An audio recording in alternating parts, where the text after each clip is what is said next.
Hello there and welcome back to Casual Physics. My name is Matt and today is video number 4 in the series on guesstimation, which is all about solving impossible problems like how many grains of sand are there on all the beaches in the world, which is bonkers. How could we possibly answer that question? But we can, using the powers of guesstimation. This is what it's all about. If this is your first video on guesstimation, then as I always say, please go back to video number 1, so that's this one, just to get a few minutes of context to understand what it is that I'm trying to do here. Ideally, I'd like you to do video 1, 2, 3, and 4 in sequence because we cover the essentials, which we use throughout the rest of the video series. For example, last time we introduced the ideas of scientific notation, which is all about working with big numbers and small numbers, and we found that tool to be indispensable when calculating the number of atoms on planet Earth. Today is all about food, specifically pickles. The problem we're going to look at today is take all the pickles eaten in London last year, place them end to end. How long would that string of pickles be? That's our impossible problem for today, which I know it seems a bit contrived, a bit random. A more useful problem might be, can I grow my own food? Which we'll look at next time. But the reason why this pickle problem is kind of useful is because it really stimulates the I have no idea reflex that's really common in all of the guesstimation problems that we look at. Specifically for pickles, some people love pickles, some people hate them. There are small pickles, there are big pickles. Some people eat the whole pickle, some people only eat sliced pickle, and I so rarely eat pickles. I have no good intuition for them whatsoever.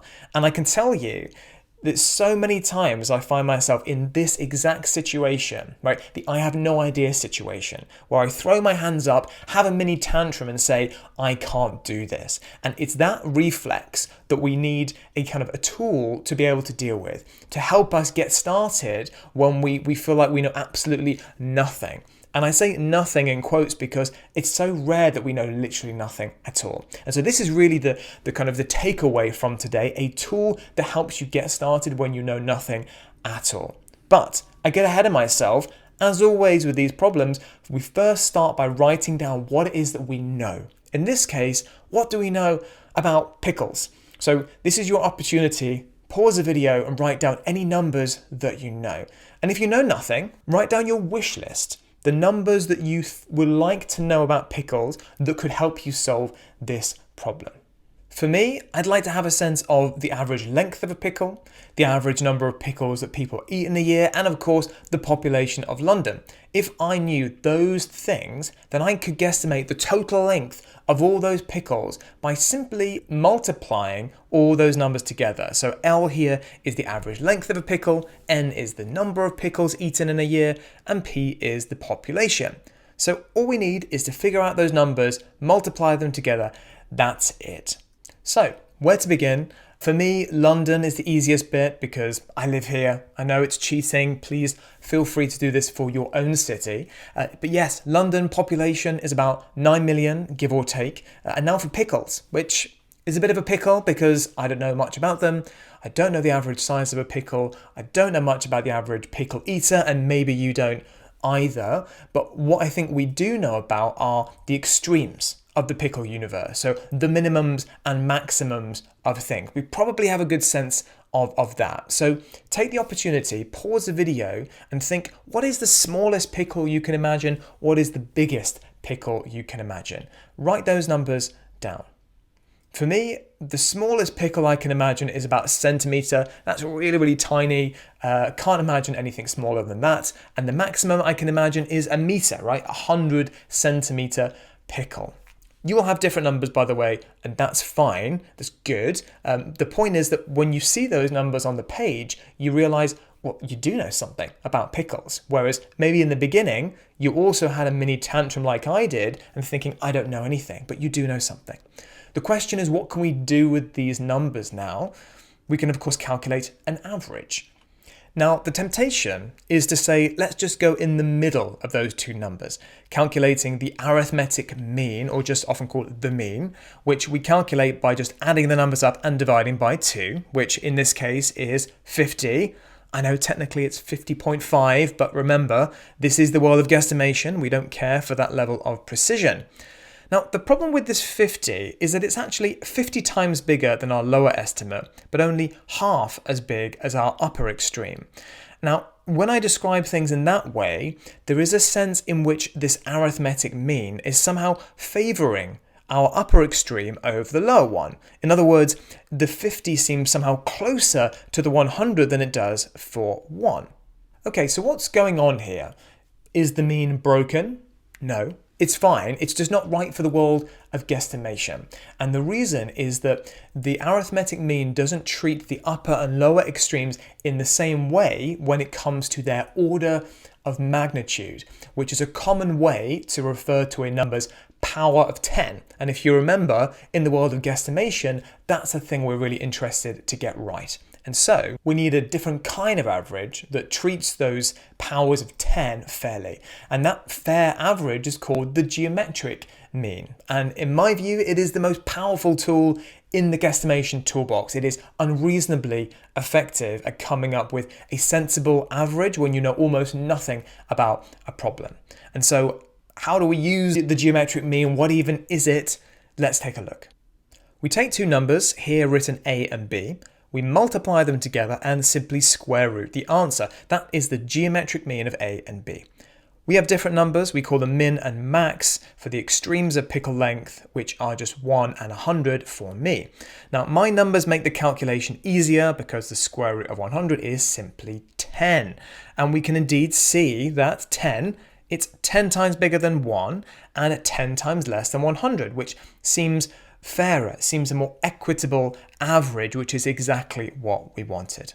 If this is your first time seeing the geometric mean, then I can understand you'll probably want to ponder this a little bit more. Maybe think about the mechanics, how does that square root connect with those powers of 10 to actually keep things fair? I love geeking out on that stuff, but we're not going to geek out on it and deep dive today because it will take us a little bit too far off track. So I'll put a link in the description where you can read more about it. And at some point, I will also do a video on it too. For now though, let's get back to our problem and just get some more experience at using this tool. So we've got the average length of a pickle. Now we want to think about the average number of pickles that people eat in a year. And I'd like you to now have a go at doing this yourselves, using the ideas we've just talked about. Think about minimums and maximums, but now think about it from the point of view of pickle consumption. What's the maximum amount of pickles you can imagine people eating in a year? What's the minimum number? And then use the geometric mean. Pause the video, have a go. I'll start with the maximum. I think people eat at most 1 pickle a day, or 365 a year, which this is the world of guesstimation, so we'll make that into 400 to within a factor of 10. They are the same, it's all good. And now for the minimum. Got to be more than 1 pickle a year. That's what I think. And so now I've got my min, I've got my max, now time for the geometric mean. Stick in the numbers, then do a bit of mathematical jiggery-pokery, switch some things, split some things up, all perfectly legal. Just allows us to calculate by hand a little bit easier to get to our final answer of 20 for the average number of pickles consumed per person per year. Okay, let's sense check that. 20 pickles per year. That's about 1 every 2 weeks, right? Roughly, there's 52 weeks in a year, so doesn't seem outrageous, but of course, some people eat more, some people eat less. The idea is the average is going to kind of take care of that variability for us. Remember, it's guesstimation, not guarantee. We're just doing the best with the limited information that we have. And now it's time for the final calculation because we have all the numbers that we need. We estimated that the average pickle length is 10 centimeters or 0.1 meters. We've just estimated that people eat on average 20 pickles a year, and the population of London is 9 million, which in scientific notation is 9 times 10 to the power of 6. Let's make our lives easier and turn that 9 into a 10 so that we can write the whole thing as 10 to the power of 7. Now all we have to do is 0.1 times 20, which is just 2, and there we have it. The total is 2 times 10 to the power of 7. Otherwise known as 20 million meters for the total length of all the pickles consumed in London last year, which just sounds really, really long. So the question is it long? Compared to what? We always need to have something to compare it to. So let's do a bit of a comparison, which is going to involve us first turning those meters into kilometers by dividing by 1,000, which gives us 20,000 kilometers. And now you may remember, let's think about big distances. You may remember in our first guesstimate, we calculated the circumference of the Earth as part of our calculation to work out the distance to the center of the Earth. So question to you now, do you remember what the circumference of the Earth actually is? Did you commit it to your mental wiki?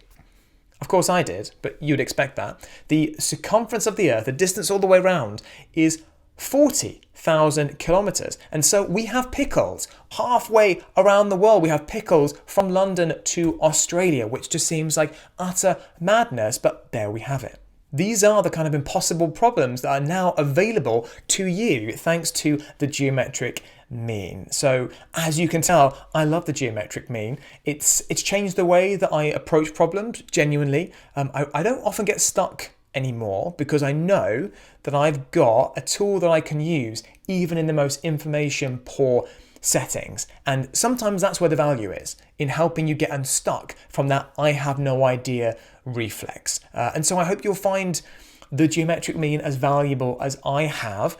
We're going to be using it throughout the rest of this video series. For example, next time we're going to look at can you grow your own food? We'll use the geometric mean a few times there. So you're either going to be a convert or you're going to hate it. We'll find out.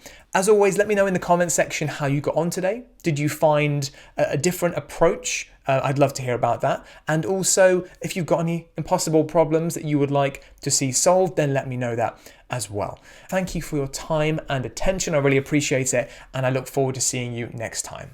Bye for now.